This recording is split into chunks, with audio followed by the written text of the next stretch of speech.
Hi guys, ngayong araw na to, ipapakita ko sa inyo ang pinakamabilis na paraan upang magkaroon ng pera.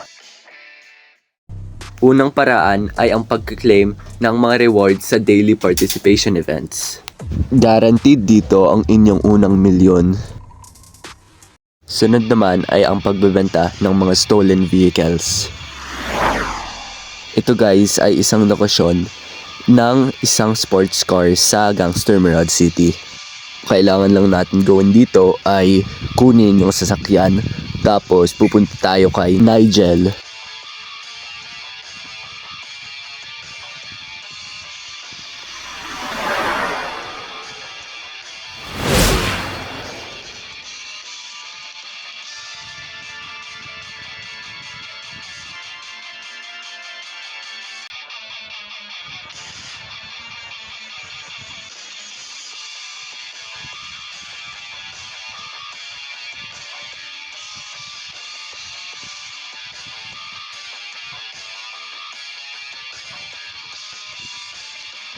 Sunod naman ang mga heists.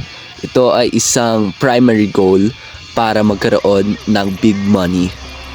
Tip guys, sa mga extra loot, kuhanin nyo yung mga gold bars na may blue.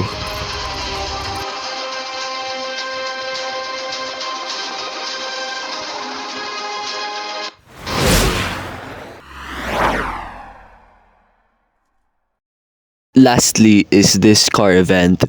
Ito guys ay parang tag, and the group with the most points at the end will win. Win or lose guys, magkakaroon pa rin kayo ng dirty money. So yun lang guys para sa aking video na yon. Please like and subscribe. See you at the next one.